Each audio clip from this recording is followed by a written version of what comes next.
What's up, everybody? I'm gonna get Aaron and Jeff in here.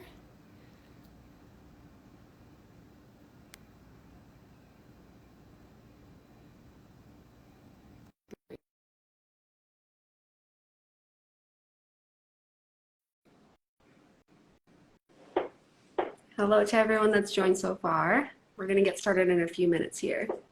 Hello. Hey. Oh, I see Kaylee, Alexandra. We got some people here. Hi, guys. Hi. Can you hear us? We can hear you. Can you hear me?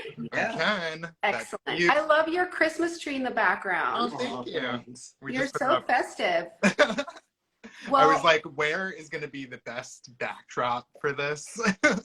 such a festive backdrop. My tree, unfortunately, looks very sad right now. I haven't gotten my new tree yet, so we're gonna do with Waterline Square in the back.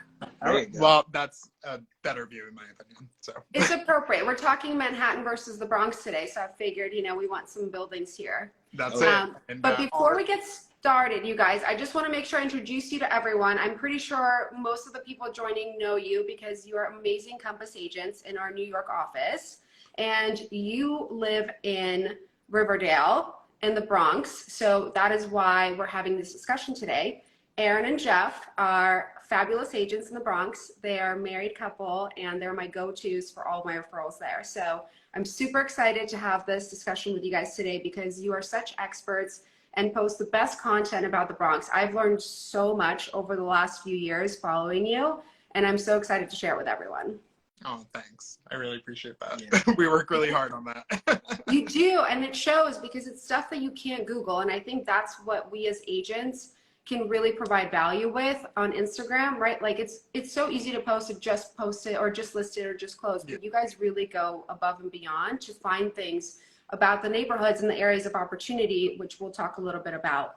But I'm going to shut up and I'm going to let you guys give a little bit of an overview of the areas that you serve, where you live, and anything that you want to share about the Bronx with us. Yeah, of course. So I'm Aaron. And I'm Jeff. And we live in the Riverdale area in the Bronx. So Riverdale is like that northwestern corner of the borough as it wraps around Manhattan. And we really consider the Riverdale area, the greater Riverdale area. So that's North Riverdale, Fieldston, Sputton Dival, Kingsbridge Heights, and Marble Hill, which is technically Manhattan, but it's on the Bronx side of the river. It's a very odd story. A lot of fun New York City history, you know, and it's such a fun city to get into the past of because little things like Marble Hill in the Bronx not being part of the Bronx and actually being Manhattan County are one of those things that doesn't make sense until you dig into the past. And we're lucky to live in a storied city like this. Yeah. We've lived here for the past 8 years. We moved here because, we met in college.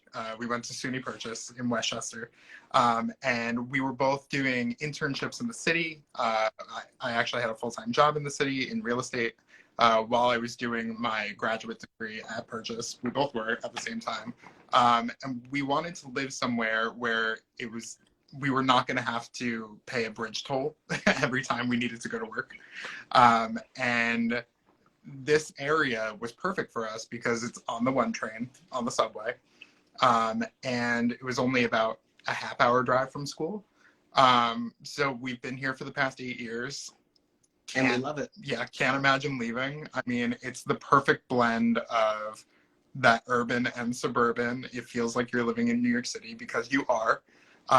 But we wake up to birds chirping every morning and tree-lined streets, and there's such a community here that I feel like you don't really get when you live in the hustle and bustle of Midtown Manhattan or downtown. It kind of feels like a college town because it is. I mean, we have Manhattan College right there. You can see it out our window. Manhattan College in the Bronx. Yep. There's also a funny story that I can get into at another time. We have Mount St. Vincent here, Lehman College, Fordham University, and then we have all the Hill schools here too. So we have Horace Mann, the Fieldston School is here, Riverdale Country Day School is here, which are some of the top elementary school prep schools in the country. In the country, yeah. every big time agent that I know in Manhattan sends their kids to school right across the street from us, which is so true. And what you guys are describing is a lot of the things that investors will look for in a neighborhood or a city to invest in, right? Yeah. Proximity to transportation, and it sounds like you could take the subway or the train, is that right, from the Bronx into Manhattan? Yeah, we have the Metro North. In this part of the Bronx, we have 3 Metro North stations. We have Riverdale Station, Sputton Dial, and Marble Hill. And they run very often. And straight into Grand Central in 15-20 minutes. Yeah. Wow. And now the good thing, yeah, very quick. And now the good thing is they do these city tickets now, where if you're traveling off peak from anywhere, any station in New York City to Grand Central, or from Grand Central to anywhere in New York City, it's only $5. So it's even cheaper than an express bus. Which we also have express buses down Yeah. both sides of Manhattan. So if you don't feel like hopping the train, you can just jump onto a bus. So this is sort of the bridge between people that live in the city and go, oh, I'll never move to the suburbs, but then they decide they want a little more space, or maybe they're first-time buyers and they get priced out of a Manhattan neighborhood, but they don't necessarily want to live in a very suburban neighborhood. Maybe they're not ready yet to have kids or whatnot. So would you say this is a good middle ground between the two? Definitely. I mean, that's what the buyer profile that we've been seeing most frequently when we're not talking about investors specifically, but people who are looking to purchase for primary residence. A lot of them are coming here because they're priced out of Jersey, they're priced out of Brooklyn, they're priced out of Manhattan. They really want to find something that's large enough for a growing family. I mean, to put it in context, recently we sold a 1-bedroom apartment in Upper Manhattan and Inwood for $620,000. We've also sold a single family home in this area for $725,000. For $100,000 more and 3 further subway stops, You could have a house. you could have a house. And a yard. That's amazing. So let's talk about that, because I think the questions that I received the most were, what can I get in the Bronx, and what does your inventory look like, you know, condos versus co-ops versus townhouses? Because in Manhattan, just looking at Manhattan specifically, the majority of our stock is co-ops, about 70% or so. And then the next one up is condos, and the last one, a drop in the bucket, is single family townhomes. So how does that look like in the Bronx? Yeah, for us, it's kind of reversed. For us, it starts with co-op. That's about 70% of the inventory. Then it goes to single family and multifamily. So single family and like 2 to 3 family homes. And then it's condos. We have very limited condo stock. Just this morning to prep for our call, I took a look at what's currently on the market today in the borough of the Bronx, across the whole borough. Our Compass Market Watch. Today, co-ops, 543 units on the market. Condos, only 146. Single family, 322. Multifamily, 562. There were a total of 1,600 units on the market. Interesting. And do you guys think that the multifamily homes are held by investors, or is this primary residence? So it's a little bit of both. Yeah, it's a mix of both. There are a lot of people who have been in these homes for 20, 30, 40 years in this borough and are now getting to the point where they're ready to make a move. A lot of them are, it's time to go to Florida, people. It's time to go to Florida. So, you know, we're talking to a lot of those people who have had a tenant or two in their basement or at one place that has offset their mortgage for the last 30 years and has allowed them to save and build equity and now make this kind of final move. So there's a lot of people who, final move sounds so sad. There are a lot of people who are taking advantage of that kind of timing in the market. And I think that's what a lot of the multifamily housing is. There's plenty of people out there who are purchasing for flip to buy these multifamilies that have been kind of lived in for the last 3 decades and haven't had that kind of updating. The problem is they're not doing the flips in a way attractive to buyers who are buying these flips. Often they take the character out, or they use the cheapest materials they can because they're just trying to, you know, get it done. And buyers are savvy. Buyers can tell that they're going to have to redo everything you just did. Yeah, if you they did it see cheap. when the tiles don't match up. They see when you just put like just like marble covering, like wallpaper that looks like marble over the laminate countertops. Obviously, it's not marble. Yeah, of So we have course. to make sure that we're treating buyers like they know what they're looking at too. Yeah. And so it's got to be a strategy that you do right in this market. Well, I think that's a really interesting point that you guys bring up too, because it sounds like there's opportunity for somebody to come in and find these historic homes, whether they're single family or multifamily, and actually restore them and renovate them properly. You know, I'm sure there's going to be a ceiling to what you can have as a resale value, but there's got to be some middle ground between, you know, the developer special, which is where the tiles are falling off before you even list the homes. Yeah. And then, you know, the really high end, which I imagine is only going to be reserved for certain neighborhoods and certain price points in the Bronx. Definitely. And, you know, I think that if you look at either side of the borough, you tend to see like in Riverdale and out in like Country Club, those have the higher kind of concentration of single family homes and especially luxury single family homes. And as you get closer to the center of the borough, it tends to become a little more concentrated in multifamily and more kind of row houses, things of that nature.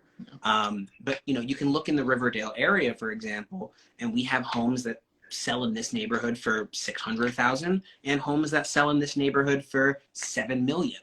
There's really a spread here. Yeah. That is quite the spread. I am trying to think if I can come up with one neighborhood in, certainly not Manhattan, but maybe in Brooklyn, where you can find a $600,000 single family home. And I don't think it exists. Yeah, I mean, maybe like very far out, like even past Bed-Stuy, maybe. Possibly, maybe like, you know, Yeah. South Brooklyn, where it's really hasn't really been developed yet, but it would be tough to find. So this is definitely something for buyers that are looking for an actual home, somewhere they should look. Yeah, and that's why it's really good for first-time home buyers. We're getting a lot of people from like Hudson Heights, Washington Heights, Astoria, Long Island City, who just they were getting frustrated with bidding wars. They were getting frustrated that they weren't finding a property that they really love, that's within commuting distance, that has a yard, that has parking, that has character, that has an upside for them. And we're seeing a lot more people come to our open houses from those areas who are just getting really frustrated with the market because it's so tight here. But we can also take a moment looking away from single and multi-families and talk about the lower price point. I mean, in the borough of the Bronx, talking about the co-op stock, again, your price point is significantly lower. Significantly. Our average price point for a one bedroom in this area is usually around the $200,000 to $300,000 mark, and 300's on the high end for a nicer building. You can get a one bedroom for as low as $150,000. Wow. Yeah. And you couldn't even get a studio. You couldn't even get a closet in Manhattan for $150,000. I know. And it's not going to be like the most amenitized building ever. It's going to have like a laundry room, and it's going to have an elevator, and it's going to have your mailboxes, and that's probably going to be it. But your monthlies are really low. Your monthly's probably going to be like $400 to $500 a month. Maybe $8 if it's high. If you have more amenities like a doorman. But, you know, we have a 2-bed, 1-bath on the market now for $375. Yeah, in a doorman building. It has a gym. It's pet friendly, laundry, everything you could want. 2 blocks from the Metro North Station. It has crazy views of the Henry Hudson Bridge, and you can even see the 57th Street skyline. It's not a clear view, but you can see it. You're close enough to see it. Yeah. Well, that sounds like a really great neighborhood for somebody who maybe, like you said, just got really frustrated with the bidding wars and wants to get a little bit more space, but not move so far away, where I'm sure you guys are seeing this now too. People during the pandemic moved away to other states or upstate or, you know, deep into Jersey, and now they're stuck with a 2-hour plus commute. And a lot of them are coming back and trying to find things in the city again. So this would be a really good opportunity for first-time buyers that I'd love to share a little bit more with. Maybe we'll put together an email with some of the things we talked about, and share that to anybody that joined today that's interested. Yeah, I mean, I also think that, we should also talk about the other thing that buyers are really sensitive to, which is the carrying costs, right? We touched on it for a moment there on the co-op side, but let's talk about the single multifamily world. When you're looking in the neighboring markets here where people look at single and multifamilies, again, talking about Jersey, talking about Westchester, probably Brooklyn, not as much Manhattan because there isn't really that kind of stock. You're really looking at the real estate taxes at that point for your monthlies. In Westchester, they may be $20,000, $25,000, $30,000 a month. I'm sorry, a year. A year, yeah. Sorry. I got you. Here, we're talking about 7 to 10 a year. And you can even find stuff that's Lower. Yeah. I mean, you could find real estate taxes per year for as low as $3,000 a month. I mean, Wow. not a month. Not a month. I got you. No, I got you. It's always so hard because we always advertise things by monthlies, but it is helpful to hear the annual number because I think in Brooklyn, it certainly varies by neighborhood, right? Brooklyn Heights taxes are going to be very different than Bed-Stuy or even deeper into Brooklyn. Absolutely. But below 10,000 is really, you're going to have to go into what I like to call pioneer neighborhoods in Brooklyn, where you don't necessarily have a lot of conveniences yet. You may be a little bit further from the subway. It will likely, just like the Bronx, in the next 5, 10, 15 years, be a more established neighborhood. But that's really where you're looking at 10,000 and below for your taxes. Definitely. And, follow the money, right? Where are developers investing right now? Where is the city investing right now? Upper Manhattan, the South Bronx, and other northern parts of this city. Throgs Neck, Soundview. The Metro North is extending their stations through Soundview and Throgs Neck. So those are going to be very commutable neighborhoods for people who live in Manhattan, which are not right now. They also got a ferry stop there in Soundview that goes. You're kidding. That goes to the Upper East Side, Midtown, and Wall Street. Wow. Yeah. I had no idea. See, this is why I'm so happy that you guys came on, because you're such a wealth of information about this borough. And that is really where I wanted to end this chat on, because we said we're going to give people a little bit of a glimpse into the Bronx. And I'd love to leave them with where you guys see areas of opportunity, because I think things like the ferry and the expansion of transportation, as we see in Manhattan, is one of the #1 drivers of property values, which happened when the Q expanded into the Upper East Side, and I'm certain that that's going to be what you guys will see there. So any timelines or any expectations of what that'll look like? The Metro North expansion should be done by like 2026, I believe. But it won't be for a few years. But that's why it's a good time to get in now, because the prices are still low. Yeah. And a lot of people don't know that that's happening. The city's also doing a lot on the waterfront in Washington Heights and Inwood, so that's going to have an impact. I mean, if you go into Mott Haven anytime recently, you'll see tons of luxury everywhere. Tons of luxury rentals and new buildings going up everywhere. Yeah. I think that the Mott Haven area is an interesting place for investors. Yeah. I think that around Arthur Avenue in Belmont, that area I think is really interesting, as Italy in Manhattan has disappeared and become Chinatown. It has the best Italian food for anyone that hasn't gone to Arthur Avenue. The Rio Little Italy is in the Bronx. Yeah. So I think that area is primed for some investment. Yeah. And I think that the Riverdale area is continuing to increase in value as buyers discover it. I don't know why. Especially for single family homes. Yeah. They're really in high demand here. There's bidding wars literally all the time for especially the lower price point single family homes, not the luxury ones in Fieldston. Those sit for a while. But the ones that are in Kingsbridge and North Riverdale, the ones that are really attainable for first-time home buyers, especially the ones that have been priced out of the other boroughs, they still move. Well, it sounds like you need a very knowledgeable agent to know what to bid on these very low-priced but popular single-family homes when you're comparing to at least Manhattan and Brooklyn, right? Our townhouses, even if you were looking at a gut-renovated townhouse, it would be at least $3-4 million. Yeah, that's and then millions of dollars later in renovation costs. It's not attainable for 99% of first-time buyers. Yeah, and in the South Bronx, there are those same kind of brownstones that you find in prime areas of Brooklyn and downtown Manhattan that you can scoop up for like 1.5 million, and at a fraction of the price. You're going to have to do some renovation, but they have all the beautiful millwork and all the character, and you're just going to have to update it for modern living.